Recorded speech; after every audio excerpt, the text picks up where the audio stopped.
हम इंडिया में ज्यादातर उनकी मूवी गॉडफादर की वजह से जानते हैं, जो कि एक जबरदस्त मूवी है। और इस मूवी में मुझे मार्लोन ब्रेंडो की परफॉर्मेंस को देखकर लगा था कि अब इससे अच्छा क्या ही हो सकता है। बट मैंने देखी अब मार्लोन ब्रेंडो की एक और मूवी साल 1954 में रिलीज हुई, ऑन द वाटर फ्रंट, और मैं इस मूवी में ब्रेंडो की परफॉर्मेंस को उनके करियर की सबसे मेमोरेबल परफॉर्मेंस में से एक मानूंगा। तो आइए अब थोड़ी बात करते हैं इस फिल्म के बारे में। तो जैसे ही मूवी शुरू होती है, टेरी मलोय प्लेड बाय मार्लोन ब्रेंडो, जो कि एक फॉर्मर बॉक्सर है, जो अब एक डॉक वर्कर है। अब इसको वाटर फ्रंट के बॉस जॉनी फ्रेंडली से इंस्ट्रक्शन मिलता है कि वो जाए और एक लॉन्ग शोरमैन जॉय डॉयल को उसकी अपार्टमेंट की छत पर धोखे से बुला कर लाए। अब जॉय डॉयल वो बंदा है जो वाटर फ्रंट के क्राइम्स को कमीशन के सामने गवाही देने की प्लानिंग कर रहा था, जिसको जॉनी फ्रेंडली के गुंडे उस अपार्टमेंट बिल्डिंग से नीचे फेंक देते हैं। अब हैरान टेरी बोलता है कि जॉय से बस बात की जानी थी कि वो कमीशन के सामने गवाही ना दे, ना कि उसको मार दिया जाना चाहिए था। और अब एंट्री होती है जॉय की बहन की, जो जानना चाहती है कि उसके भाई को किसने मारा। नेक्स्ट मॉर्निंग जब जॉय के फादर डॉक पर होते हैं तो अपने बेटे की जैकेट कायो को देते हैं। कायो भी एक डॉक वर्कर है। वहाँ टेरी भी होता है, जिसके बीच वहाँ 2 कमीशन ऑफिसर्स आते हैं और टेरी से उस रात के बारे में पूछते हैं जब जॉय डॉयल को बिल्डिंग से नीचे फेंका गया। तो टेरी उन्हें कुछ भी बताने से मना कर देता है। और भाई उन ऑफिसर्स और टेरी के बीच बस वो 1 मिनट का आर्ग्यूमेंट जो है, उस 1 मिनट में ब्रेंडो दिखा देता है कि मूवी में वो अपनी परफॉर्मेंस को कहाँ लेकर जाने वाला है। तो जब टेरी उनको कुछ नहीं बताता तो वहाँ के चर्च का जो फादर होता है वो लोगों से बोलता है कि सब लोग चर्च में आएंगे, जहाँ लोग जॉय को किसने मारा इस बारे में बात करेंगे। तो जब सब लोग चर्च में इकट्ठे होते हैं तो टेरी का भाई चार्ली, जो कि जॉनी फ्रेंडली का लॉयर और राइट हैंड है, वो उसको चर्च में जाने के लिए बोलता है, जहाँ सब लोग गवाही देने से मना कर देते हैं। बट कायो इस बात पर एग्री होता है कि कमीशन के सामने गवाही मैं दूंगा। और उस मीटिंग में जॉय की बहन एडी भी होती है, लेकिन तभी जॉनी के कुछ गुंडे चर्च पर हमला कर देते हैं और टेरी जॉय की बहन एडी को वहाँ से सेफली बाहर निकालता है। और उस शाम टेरी एडी से मिलता है और उसको एक लोकल बार में लेकर जाता है। बाद में वो जॉनी को बताता है कि मीटिंग में कुछ नहीं हुआ, लेकिन जॉनी उसको बोलता है कि गायो कमीशन के सामने गवाही देगा। नेक्स्ट डे जॉनी गायो को भी डॉक पर ही मरवा देता है। सब्सिक्वेंटली टेरी और एडी ग्रो क्लोजर और वो टेरी को अपने भाई की जैकेट देती है और मुझे लगा अब ये भी मरेगा। हाउएवर जब टेरी एडी के सामने उसके भाई के मर्डर में अपने रोल को कन्फेस करता है, then she become worried about his loyalty,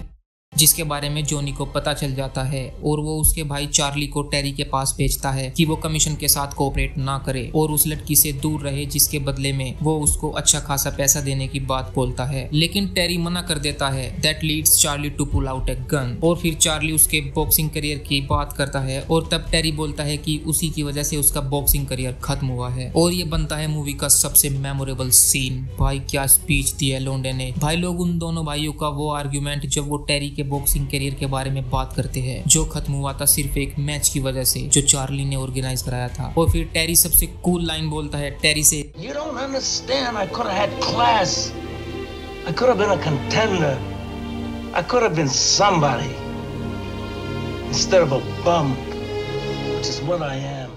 और तब चार्ली को एहसास होता है कि हाँ वो गलत था। फिर वो टेरी को उसकी प्रोटेक्शन के लिए गन देता है और यह बात जॉनी को पता लगती है, तो वो चार्ली को भी मरवा देता है। और टेरी को उसके भाई की बॉडी एक स्ट्रीट में लटकी हुई मिलती है। Terry sets out to kill Friendly, but father Barry Terry को कन्विंस करता है कि उसको मारने के बजाय उसके खिलाफ कमीशन के सामने गवाही दो। और टेरी कमीशन को फ्रेंडली के सारे क्राइम्स के बारे में बता देता है। स्टेट डॉक पर टेरी जॉनी फ्रेंडली को एक फिस्ट फाइट के लिए चैलेंज करता है, लेकिन फ्रेंडली के आदमी उसको बहुत मारते हैं। लेकिन टेरी उसके बाद भी लड़ने के लिए खड़ा होता है। वो बंदे की इतनी हिम्मत को देखकर सभी डॉक वर्कर टेरी के साथ खड़े हो जाते हैं और फ्रेंडली को डॉक से बाहर निकाल देते हैं। तो अगर तुम लोग भी ऐसी मूवी देखना चाहते हो जिसमें एक्टिंग पीक पर हो तो ऑन द वाटर फ्रंट जरूर देखे। मूवी का प्लॉट मैं कहूंगा थोड़ा कमजोर है, लेकिन थैंक्स टू डायरेक्टर जिसने इतनी सिंपल स्टोरी के साथ ऐसी मूवी डिलीवर करी जिसको लोग आज तक याद करते हैं। मूवी सिर्फ 1 घंटा 50 मिनट की है एंड आई गारंटी यू कि 2 घंटे आपकी आंखें स्क्रीन से नहीं हटेगी, क्योंकि इस मूवी में सभी कैरेक्टर्स की परफॉर्मेंस इतनी रो है कि स्टोरी को आप भूल ही जाते हो। मूवी का हर एक सीन आपके दिमाग में छप सा जाता है और ये परफॉर्मेंसेस ही है जो इस मूवी को इतना लेजेंडरी बनाती है। तो मैं आपको इस मूवी को रिकमेंड करता हूँ कि जाइए और देखिए कि एक्टिंग क्या होती है। और मैं एक बार फिर कहूंगा मार्लोन ब्रेंडो वो so amazing in this film.